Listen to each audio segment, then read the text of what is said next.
own a Sony Alpha Series full frame camera and you shoot video a lot, then I think I found your everyday lens. This is the Sony 16 to 35mm f4 G series lens. On the wide end, you can capture yourself where space is not possible with a tighter focal length. On the tight end, you can get great subject isolation and beautiful bokeh. It's tiny, it's super lightweight, and it was made to live on your camera. Whether you're looking to vlog, document your travels, or shoot some cinematic pieces, you're gonna fall in love with this lens.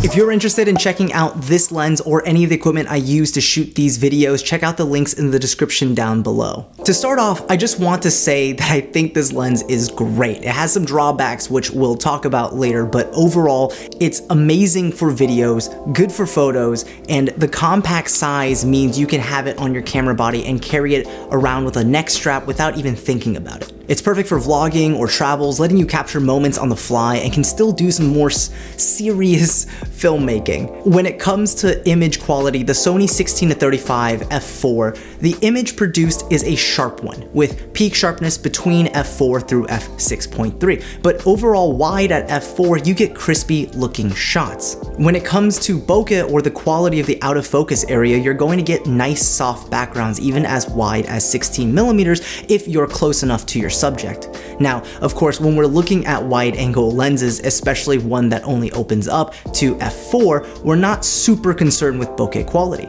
but it's nice to know that it's still good looking.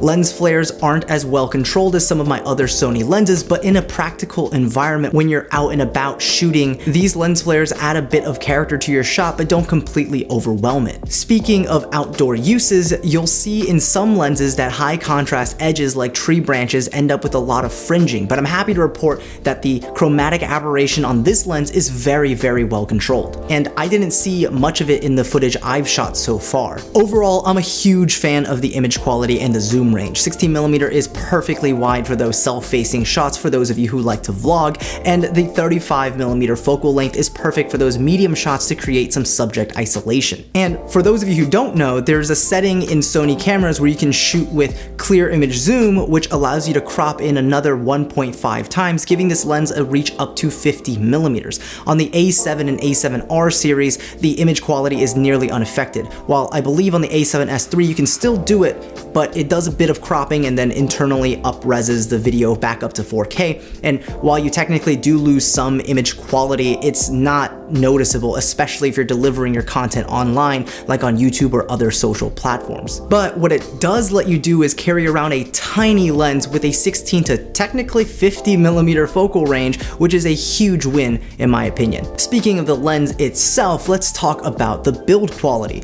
Despite how compact this lens is, coming in at around 3.5 inches tall and weighing at just 12.5 ounces, this lens is fully packed with features. You've got an electronic focus and zoom ring with an autofocus manual focus switch, a zoom rocker, and even a physical aperture ring. Now, I know the focus ring is electronic, but it does maintain a linear and smooth focus throw. And this lens is my first Sony lens that has an electronic zoom ring as well. The same motors they use for their autofocus system is used for their zoom system, and that's pretty cool because you can set your zoom speeds in your camera settings, and now you can have repeatable zoom pulls that you can control using either the zoom rocker or a Bluetooth controller like the remote commander grip I've got here. I think the hype and shade this feature alone has gotten is a little bit overrated. Unless you're working with focus and zoom pullers a lot, this won't significantly affect your day-to-day use of this lens. The only gripe I have is that whenever you turn off your camera and turn it back on, it does reset the focal length back to 16mm. But fortunately for me, that's the end of the focal length that I normally always use anyway, so it doesn't really bother me. My favorite part about this lens, as I've said, is the size. If you're operating it handheld with no cage or attachments, the setup is extremely comfortable and easy to carry with you all day long. If you're going for longer shooting sessions where you need more fine control, throwing it in a camera cage like this one makes operation a breeze. Or if you want to vlog, then I'd pair it with Sony's remote commander monitor, and now you've got all of your controls at your fingertips, including zoom, and you even have yourself a tabletop setup. Finally, if you're trying to capture bigger camera moves, this lightweight package makes it extremely easy to set up on gimbals, even the smaller and lightweight gimbals meant for smaller cameras. So here are my thoughts on this lens. There are a few downsides. One notably is the lack of optical steady shot, Sony's in-lens stabilization. But from what I can tell from other people's experiences, the difference in the stability of their shots with modern in-body image stabilization when compared to something like the older Zeiss 16-35mm f4 OSS is barely noticeable.